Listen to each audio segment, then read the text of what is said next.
नमस्कार, मैं हूं प्रिया असीजा और आप देख रहे हैं आपका अपना चैनल भिवानी हलचल। कोरोना के बढ़ते संक्रमण को देखते हुए भिवानी हलचल एक बार फिर से आपसे अपील करता है कि कोरोना संक्रमण की चेन को आप और हम सब मिलकर ही तोड़ सकते हैं। इसीलिए सभी सावधानियां बरतने की पूरी कोशिश करें। कोरोना के ताजे आंकड़ों की बात करें तो मंगलवार दोपहर खबर लिखे जाने तक 460 कोरोना पॉजिटिव मामले सामने आए, जबकि 213 मरीज ठीक होकर अपने घर भी गए। इसी के साथ कोरोना पॉजिटिव के कुल एक्टिव केसेस की संख्या 3522 हो गई। मंगलवार को भिवानी जिले में एक और जहां कोरोना के 460 नए मामले सामने आए, वहीं दूसरी ओर 213 कोरोना संक्रमित मरीज ठीक होकर सकुशल अपने घर पहुंचे। आपको बता दें कि अब तक जिले में कुल 15,162 कोरोना पॉजिटिव हो चुके हैं, जिसमें से 11,302 मरीज ठीक भी हुए तथा अब जिले में कोरोना के 3,522 एक्टिव केस हैं। वहीं सिविल सर्जन डॉक्टर सपना गहलावत ने लोगों से अपील करते हुए कहा कि कोरोना के नियमों की सख्ती से पालना की जाए तथा प्रशासन द्वारा जारी की गई गाइडलाइन के मुताबिक ही घर कार्य करें, मुंह पर मास्क का प्रयोग करें, वे बार बार अपने हाथों को अवश्य धोएं तथा वैक्सीनेशन की प्रक्रिया में ज्यादा से ज्यादा संख्या में अपनी भागीदारी सुनिश्चित करें।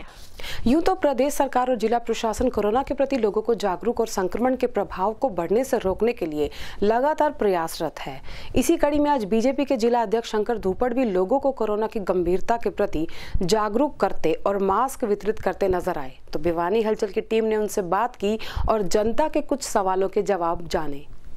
मंगलवार को बीजेपी के जिला अध्यक्ष शंकर धूपड़ द्वारा कोरोना के बढ़ते संक्रमण को देखते हुए शहर में गली गली घूमकर लोगों को कोरोना के प्रति जागरूक माइक से अनाउंसमेंट कर किया गया। वह लोगों को मास्क भी वितरित किए गए। इस अवसर पर भिवानी हलचल की टीम द्वारा उनसे बातचीत की गई, वह लोगों के प्रश्नों के जवाब भी मांगे गए। आइए सुनते हैं। टच करना होगा तो मेरे पास मेरा है। जैसा कि आप जानते हैं कि कोविड संक्रमण के बढ़ते प्रभाव के चलते प्रदेश सरकार द्वारा लॉकडाउन की अवधि को बढ़ाकर 17 मई तक किया जा चुका है और आज लॉकडाउन के 9वें दिन जब हम शहर का मुआयना करने पहुंचे तो हम मिले बीजेपी के जिला अध्यक्ष शंकर धूपड़ जी से। जब उनसे बात की गई तो पता चला कि वो लोगों को जागरूक करने के लिए अभियान चलाए हुए हैं। तो आइए चलिए जानते हैं शंकर धूपड़ जी से कि वो आज क्या कर रहे हैं। जी सर, नमस्कार। नमस्कार सर, जैसा कि हमने देखा है कि आप लोगों को जागरूक कर रहे हैं, तो आज आप क्या अभियान लेके चले हैं? असल में जब ये कोरोना शुरू हुआ तो लोगों से माननीय प्रधानमंत्री जी ने, माननीय मुख्यमंत्री जी ने 2 अपील की थी, अपना ध्यान रखें और कोरोना से डरें नहीं। लेकिन लोगों ने दोनों ही चीज़ों का जो है पालन नहीं किया, अपना ध्यान नहीं रख रहे, बगैर मास्क के घर से बाहर निकल रहे हैं, बगैर काम के घर से बाहर निकल रहे हैं और कोरोना से डरना शुरू कर दिया। कोरोना से डर तो वायरस से भी ज़्यादा खतरनाक है। आप जितना कोरोना से डरेंगे उतना दिक्कत में रहेंगे, इससे डरने की आवश्यकता नहीं है। यही मैं लोगों को समझा रहा हूँ और मैं और मेरे जो है साथ में महामंत्री जी, हम लोग जो मास्क जिनके पास में नहीं है उनको मास्क वितरित कर रहे हैं और साथ में उनको समझा भी रहे हैं, भाई बगैर काम के आप घर से बाहर ना निकलें और अगर ज़रूरी काम है, आपको घर से कोई बाहर ज़रूरी चीज़ के लिए बाहर निकलना है तो आप मास्क लगा के जाइए। इसी में आपकी भलाई है, इसी में हम सब की भलाई है। तो सर, जैसा कि आपने कहा कि आप लोगों को मास्क देकर जागरूक कर रहे हैं, लेकिन क्या आपको लगता है आपकी इस जागरूकता अभियान से लोग पूरी तरह से जागरूक हो पाएंगे? ये तो आप सारे साथी जो पत्रकार बंधु हैं, जो छायाकार बंधु हैं, जो मीडिया के जो दूसरे साथी हैं, ये भी एक अभियान चलाएंगे तब जाके बात बनेगी। लेकिन चलो अपने प्रयास जारी हैं। हम तो सैनिटाइज़र भी जो है साथ साथ दे रहे हैं जो हमारे कार्यकर्ता, उनको जिस किसी को सैनिटाइज़र की आवश्यकता है ये काम भी हम साथ साथ में कर रहे हैं। लेकिन ये कोशिश हमारी कामयाब होगी ऐसा मुझे लगता है।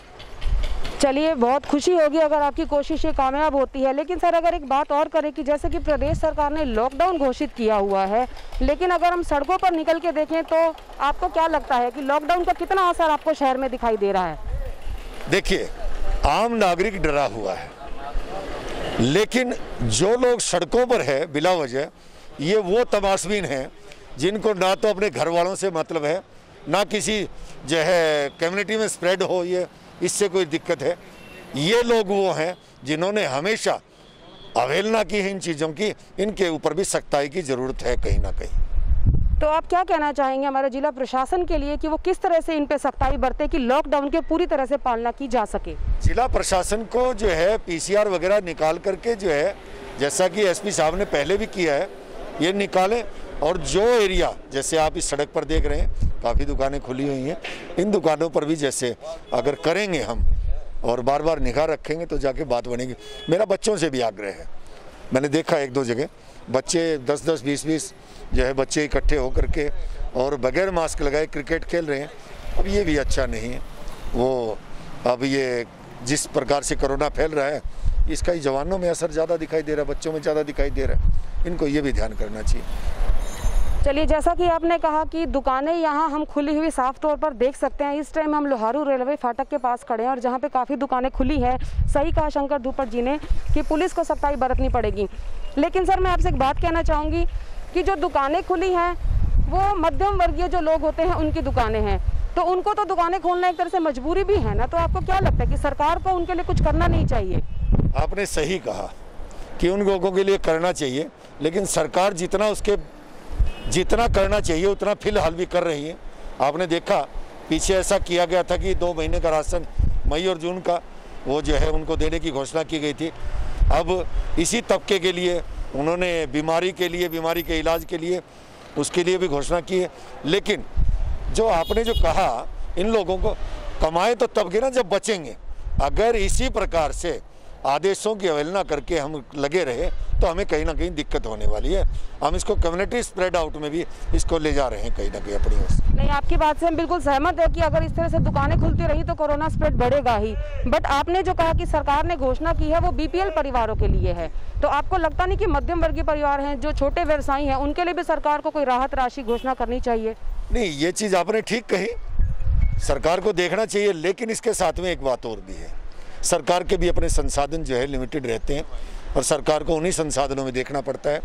अब इतनी बड़ी महामारी जो फैली हुई है इसमें बाकी खर्चे भी सारे बढ़े हुए हैं और इस पर भी कहीं ना कहीं प्रधानमंत्री जी और मुख्यमंत्री जी आपकी जो बात आपने कही है इस पर भी कोई विचार करेंगे। चलिए सर, भिवानी से तो प्रतिनिधि आप भी हैं और लोगों की आपसे बहुत सी आशाएं हैं। जैसा कि आपने कहा कि सरकार के जो संसाधन है वो बहुत लिमिटेड हैं, तो सर आपको लगता नहीं इस महामारी को रोकने के लिए सरकार को पहले से ही कोई प्रयास करने चाहिए थे? आपने अच्छा सवाल पूछा। सरकार को महामारी रोकने के लिए प्रयास करने चाहिए तो सरकार ने प्रयास किए और उन्हीं बातों को देखते हुए आज हम, जैसे आपने पीछे देखा, हमारे पास ऑक्सीजन की कमी थी। 1 हफ्ते के अंदर इतने प्रयास हो गए कि आज हमारे पास भिवानी में नहीं पूरे हरियाणा में कोई किसी प्रकार की ऑक्सीजन की कमी नहीं है। जहाँ तक मैं मानता हूँ, भिवानी की बात मैं करूँगा कि ऑक्सीजन की वजह से अपना कोई भी नागरिक जो है भिवानी में जो है उसके साथ में कोई हादसा ऐसा नहीं होगा कि ऑक्सीजन की वजह से उसको दिक्कत हो या दूसरे संसाधनों की वजह। आज हमारे पास ऑक्सीजन पूरी है, आज हमारे पास जो रेमडेसिविर जो है वो पूरी है, बाकी जितनी फैसिलिटीज़ हैं हमारे पास में पूरी है आज, कोई दिक्कत। यहाँ सर मैं आपको टोकना चाहूँगी कि जैसे कि आपने कहा कि हमारे पास हर चीज़ की कमी है, लेकिन अगर हम धरातल की बात करें, कमी नहीं है हमारे पास ऑक्सीजन की भी, इंजेक्शन की भी, बट अगर धरातल पे देखें तो आज भी लोग परेशान हैं। लोगों के सवाल आते हैं, कोई ऑक्सीजन के लिए घूम रहा है, कोई बेड के लिए, कोई वेंटिलेटर के लिए, तो उसके लिए आप क्या कहेंगे? ना कोई बेड की कमी है, ना कोई ऑक्सीजन की कमी है। एक हेल्पलाइन नंबर जारी किया गया है, उस पर कोई भी जो है कॉल करता है, ऑनलाइन जो है करवाता है बुक, तो उसको गैस घर बैठे मिलती है। पहले ये था कि गैस की उस टाइम कमी थी, अब किसी प्रकार की कोई कमी नहीं है। जिस किसी को अगर घर पर होम आइसोलेशन है और उसके पास में गैस की कमी है तो उस नंबर पर कॉल करे, अपनी ऑनलाइन बुकिंग करवाए, उसके घर पर गैस आती है। दूसरे संसाधनों की भी आज भिवानी में कोई कमी नहीं है। चलिए, उम्मीद करते हैं कि सरकार ने जितनी हमें सुविधाएं दी हैं वो धरातल पर हमें मिल सके। सर, इसके साथ ही एक सवाल और पूछना चाहूँगी, जो रेमडेसिविर इंजेक्शन है ये और ये ऑक्सीजन सिलेंडर, इनको लेके कालाबाजारी की खबरें बहुत सामने आ रही हैं और अगर हम देखें तो भिवानी में भी कुछ एक खबरें ऐसी हमारे सामने आई हैं, तो उसके लिए आप क्या कहना चाहेंगे? अब हमने रेमडेसिविर और ऑक्सीजन गैस उसके लिए जो है हमने है प्रशासन ने, और उससे गुजरने के बाद ही वो मिल रही है ऑक्सीजन भी और रेमडेसिविर भी। उसके लिए अब कोई किसी प्रकार की आपको ऐसी दिक्कत नहीं आएगी। अगर आए तो फिर भी हमें प्रशासन को अवगत कराना चाहिए, क्योंकि ऐसे जो लोग हैं समाज के दुश्मन हैं, देश के दुश्मन हैं, मानवता के दुश्मन हैं, और ऐसे लोग हर समय सक्रिय रहते हैं। वो लोग तो आपदा में ही अवसर ढूंढते हैं। तो सर आपको लगता नहीं कि आपदा में अवसर ढूंढने वालों के खिलाफ भी कड़ी से कड़ी कार्रवाई होनी चाहिए और उसके लिए भी सरकार को और प्रशासन को कोई सख्त कदम उठाने की जरूरत है? आपने देखा पीछे जिन्होंने कालाबाजारी की थी उन लोगों को पकड़ा गया था और उनको जो पकड़ा गया उनके खिलाफ जो है कार्रवाई भी की जा रही है, FIR भी दर्ज की गई है और आगे भी अगर ऐसा कोई काम आता है तो उसके खिलाफ जो है की जाएगी, कोई ध्यान में आता है। जी देखिए, हमारे साथ थे बीजेपी के जिला अध्यक्ष शंकर धूपड़ जी और मैं उम्मीद करती हूं कि काफ़ी लोगों को उनके सवालों के जवाब मिल गए होंगे। हमने एक छोटी सी कोशिश की थी कि जनता की आवाज़ को हम बीजेपी के पदाधिकारियों तक पहुंचा सके। धन्यवाद। आयुर्वेद के जाने माने चिकित्सक की वायरल हुई वीडियो से प्रेरणा लेते हुए आज CID कार्यालय में हवन आयोजित किया गया। अधिक जानकारी देते हुए विभाग के अधिकारियों ने बताया कि इस वीडियो से प्रेरणा लेकर उन्होंने कोरोना के प्रभाव को रोकने के लिए एक प्रयास किया है। आपको बता दें कि इस वीडियो में आयुर्वेदिक चिकित्सक ने खास सामग्रियों के साथ 3 दिन एक ही समय पर हवन करने की अपील की। जैसा कि हम सब जानते हैं कि कोरोना संक्रमण दिन ब दिन अपनी रफ्तार तेज कर रहा है तथा इसी रफ्तार को रोकने के लिए सोशल मीडिया पर वायरल वीडियो में आयुर्वेद डॉक्टर द्वारा हवन या निश्चित समय में निश्चित हवन सामग्री द्वारा करने की बात कही गई है। उनका कहना है कि 11, 12 व 13 तारीख को लगातार निश्चित समय व हवन सामग्री से हवन यज्ञ करने से कोरोना को मात दी जा सकती है। इसी से प्रेरणा लेकर आज CID ऑफिस में हवन यज्ञ का आयोजन किया गया तथा ऑफिस के सभी कर्मचारियों द्वारा हवन यज्ञ में आहुति डाल कोरोना से जल्द छुटकारा दिलाने की प्रार्थना की गई। आज कोई क्रिटिसाइज का टाइम नहीं है, आज एक अच्छे वातावरण देने का टाइम।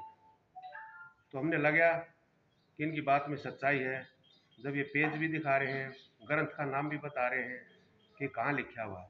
इन्होंने आज अपील की है पूरे देश से कि 11, 12 और 13 तारीख को ठीक 10 बजे, ये भी नहीं कि कोई 11 बजे करे कोई 2 बजे करे, ऐसा नहीं, 10 बजे आप आहुति डालिए।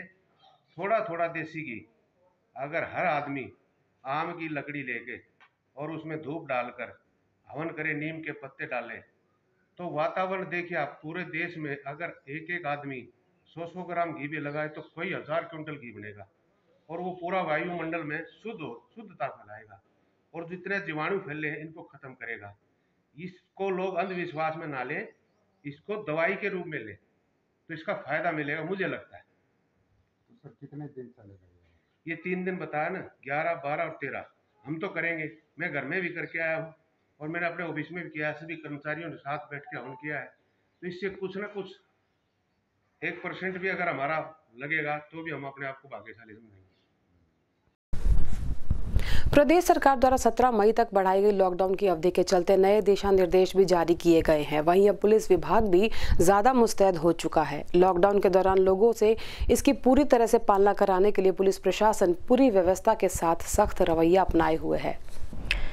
गौरतलब है कि जिले में लॉकडाउन बढ़ाए जाने के बाद आई नई गाइडलाइन के मुताबिक पुलिस प्रशासन द्वारा शहर में विभिन्न जगहों पर नाके लगाए गए व लोगों को लॉकडाउन के नियमों की पालना कराने के प्रति जागरूक भी किया गया। वहीं DSP वीरेंद्र सिंह ने बताया कि शहर में पुलिस प्रशासन द्वारा 46 नाके लगाए गए हैं तथा लोगों से भी निरंतर घरों में रहने की अपील के साथ साथ उनके साथ सख्त रवैया अपनाते हुए भी कोरोना के प्रति निरंतर सचेत किया जा रहा है। साथ ही उन्होंने लोगों से निरंतर मास्क पहनने व बार बार अपने हाथों को धोने की बात भी कही। हरियाणा सुरक्षित महामारी अलर्ट और हरियाणा सुरक्षित के लिए 1 सप्ताह और लॉकडाउन को बढ़ाया गया। क्या खास है इसमें, क्या नया, क्या बदलाव किया गया? इसमें यही बदलाव किए गए, शादी ब्याह के अंदर 11 व्यक्ति जा सकते हैं, 11 व्यक्ति ही अलाउड होंगे और शादी भी ना ही कोई मैरिज पैलेस में होगी ना ही किसी अन्य स्थान पे होगी। वो अपना कोई भी व्यक्ति अपने घर में शादी कर सकता है या फिर कोर्ट में, और 11 व्यक्ति ही अलाउड रहेंगे और वो भी परमिशन लेनी पड़ेगी। सर दुकानों की बात, और जो कोई मौत वगैरह हो जाती है दाह संस्कार में तो उसमें भी 11 व्यक्ति से ज़्यादा इकट्ठे नहीं होंगे, ये भी है। और फल फ्रूट सब्जी वालों को सुबह 8 से, रेडी वालों को सुबह 8 से शाम के 6 बजे तक का अलाउ है। और जो दूध वगैरह के बूथ हैं, दूध दही वगैरह के, उनको सुबह 6 से सुबह 8 बजे तक और फिर शाम के 6 बजे से लेके 8 बजे तक उनको अलाउ है। और जो खाद बीज वगैरह की दुकान है ये सुबह 8 बजे से लेके 1 बजे तक उनको वो है। और किराने की दुकान है वो सुबह 7 बजे से लेके 11 बजे तक। सर कुछ लोग काफ़ी देर से घरों से बाहर निकल रहे हैं, पुलिस के लिए एक चुनौती ऐसे लोगों से ना, तो कैसे निपटा जा रहा है ऐसे लोगों से? जगह जगह नाके लगा रखे हैं, 49 नाके लगे हुए हैं पूरे भिवानी ज़िले के अंदर, और जिसमें इंटर स्टेट भी नाके हैं, इंटर डिस्ट्रिक्ट नाके हैं और विद इन डिस्ट्रिक्ट भी भिवानी शहर में भी आप देख रहे हो जगह जगह नाके लगे हुए हैं। SHO चौकी इंचार्ज और सभी जो पेट्रोलिंग पार्टियां हैं वो निरंतर गश्त कर रही हैं। PCR भी, राइडर भी, और लोगों को कंट्रोल कर रही हैं। हर नाके पे चेकिंग हो रही है। केवल नेसेसरी चीज़ों के लिए ही लोगों का अलाउ किया जा रहा है, जैसे किसी कोई मेडिसिन लेने जा रहा है, कोई किसी अपने पेशेंट को खाना देने के लिए जा रहा है, या कोई हेल्थ डिपार्टमेंट से है, कोई पब्लिक हेल्थ से है, और जो इलेक्ट्रिसिटी बोर्ड से है, या किसी सफाई कर्मचारी हैं, उनको ही अलाउ किया जा रहा है। आज वो दिन है, आज लोग काम कर रहे हैं, तो कितना बदलाव भिवानी में देखने को मिल रहा है? हाँ, काफ़ी फ़र्क पड़ा है लोगों में, क्योंकि कैजुअल्टियाँ ज़्यादा हो रही हैं, लोग काफ़ी कोरोना पॉजिटिव आ रहे हैं, तो लोग अभी अलर्ट हो गए। इंजेक्शन वगैरह भी, जो वैक्सीनेशन है वो भी लोग बढ़ चढ़ के लगवा रहे हैं। गांवों में भी काफ़ी फैल गया है ये, और गांव के लोग भी अब अपनी सर्वसम्मति से ठिकरी पहरा लगा रहे हैं और वैक्सीनेशन के लिए तैयार है। टेस्टिंग, सैम्पलिंग के लिए भी वो आगे बढ़ चढ़ के हिस्सा ले रहे हैं। और राज्य सरकार ने भी इसमें, हमारे DC साहब ने भी, इनने भी काफ़ी कुछ बंदोबस्त किया है। अब ऐसा एक ये है कि भी हर गांव के अंदर, गांव में ही लोगों को इंजेक्शन वगैरह लगाया जाएगा, वहीं सैम्पलिंग होगी, वहीं वैक्सीनेशन होगी, और गांव में हर गांव को सैनिटाइज वगैरह कराया जाएगा। यूं तो सरकार और प्रशासन सौंदर्यीकरण और स्वच्छता की बातें और दावे करते नहीं थकते, लेकिन धरातल पर इनकी हकीकत देखें तो वास्तविकता कुछ और ही दिखती है। इसी वास्तविकता का एक उदाहरण आपको दिखाते हैं नगर के वार्ड नंबर 23 में, जहां की सफाई व्यवस्था चरमराने के कारण क्षेत्र का बुरा हाल हो चुका है। नाम क्या आपका? अभिषेक शर्मा। क्या प्रॉब्लम हो रही है? समस्या ये है कि आप देख रहे हैं जिस तरह से चारों ओर गंदगी फैली हुई है, पानी का जमाव जगह जगह हो रखा है। यहाँ से मैं समाज से और सरकारों से ये पूछना चाहता हूँ कि सिर्फ कोरोना ही बीमारी रह गई क्या? हम कोरोना से किसी तरह बचाव कर रहे हैं, लेकिन यहाँ से उत्पन्न होने वाले मच्छर जो बीमारी उत्पन्न कर रहे हैं, उनसे कैसे बचें? इनका कोई इलाज नहीं है। सरकारें ये सफाई का व्यवस्था का अपना आश्वासन दे रही हैं, लेकिन क्या वास्तव में सफाई हो रही है? आप देख सकते हैं यहाँ सफाई कर्मचारी आते हैं और कूड़ा निकाल के वहीं इकट्ठा करके चले जाते हैं। उनसे कहें कि ये उठा तो लो, तो कहते दूसरी ट्राली आएगी। दूसरी ट्राली कभी आती नहीं। बारिश आती है गलती से या सूखने के बाद हवा से, वही कूड़ा करकट वापस नालों में मिल जाता है जाके। बीमारियां उत्पन्न होती हैं, बदबू यहाँ बुरी तरह है। कोरोना चले जाने के बाद भी हमें तो ये लगता है कि मास्क हमारा परमानेंट हो गया है। तो आपसे गुजारिश है, निवेदन है कि इस समस्या की ओर भी ध्यान दें, वरना कोरोना से बेड अस्पतालों में ख़त्म हो चुके हैं, घरों में इनकी वजह से ख़त्म हो जाएंगे। धन्यवाद। आपके चैनल क्या नाम है? आशीष नाम है। आपके चैनल के माध्यम से मैं सरकार से यही अपील करूंगा कि ये जो सफाई की व्यवस्था बिल्कुल चरमराई हुई है इस एरिया में, ये पुराना पटवार खाना सूर सिंह के बाजारी के सामने अलवासियों की वैली वाली गली है। यहाँ किसी तरह की कोई सफाई व्यवस्था नहीं। कूड़ा निकाल जाते हैं, 4-4, 5-5 दिन घरों के सामने कूड़ा पड़ा रहता है, कोई उठाने के लिए नहीं आता इसको। MC जो इस वार्ड का है, ये 23 नंबर वार्ड है, 5 साल होने में आ गए, आज तक हमने MC की शक्ल नहीं देखी है। अब हमें ये बताएं कि हम किसको कहें, किसको ना कहें। यहाँ कोई भी सफाई कर्मचारी नहीं है। सबसे बड़ी बात ये है कि इसमें एक झाड़ू लगाने वाले आती है कर्मचारी, उसको कहें तो कहते हैं ये लाइन हमारी नहीं है, ये वार्ड में हमारा नहीं आता। ये गली 2 वार्ड में डिवाइड है। इसकी वजह से जो है यहाँ कोई भी देखने के लिए नहीं आता। एक MC सोचता है दूसरे वार्ड वाला करेगा, दूसरा सोचता है वो वाला करेगा। तो आपसे निवेदन है कि यहाँ की जो व्यवस्था है इसको सुचारू रूप से बनाएं, ताकि ये गंदगी यहाँ से साफ हो और बीमारी का जो फैलाव है वो रुक सके। दूसरे कौन से वार्ड में आता है? 24 नंबर वार्ड है और एक 23 नंबर वार्ड है। तो 24 नंबर में MC कौन और 23 में कौन है जी? 23 में तो राजकुमार MC है और 24 में बिल्लू बादशाह हैं। तो ये जो है इनकी वजह से बिल्लू बादशाह काम करते हैं। उनको हम कहें तो वो ज़रूर भेज देते हैं, लेकिन राजकुमार MC की हमने आज तक शक्ल नहीं देखी और ना ही वो आते हैं यहाँ पे। तो सरकार से हमारी यही गुजारिश है कि यहाँ जो है व्यवस्था बनाई जाए और इस गली को सुचारू रूप से सफाई व्यवस्था की काम किया जाए। तो आप फिर 24 नंबर वार्ड बिल्लू को नहीं कहते कि वो काम कर रहा है? तो फिर वो आते हैं, ये आप देखो, आप इसको सफाई कर जाते हैं। वो जो कर्मचारी बिल्लू बादशाह के वार्ड से आते हैं वो इसको साफ कर जाते हैं। उसके लिए कहें तो कहते हैं हमारे वार्ड में नहीं आती है। बताओ अब क्या करें उस चीज़ के लिए। धन्यवाद। अब निजी स्कूल अपनी मनमर्जी से अपने अब निजी स्कूल अपनी मनमर्जी से निजी प्रकाशकों की पुस्तकें बच्चों पर नहीं थोप पाएंगे, क्योंकि हरियाणा सेकेंडरी शिक्षा निदेशालय द्वारा निजी स्कूलों में NCERT पाठ्यक्रम से जुड़ी पुस्तकें लागू करने के आदेश जारी किए हैं। इससे जहां माता पिता पर महंगी किताबों का बोझ नहीं पड़ेगा, वहीं बच्चों के बैग्स का वजन भी हल्का हो जाएगा।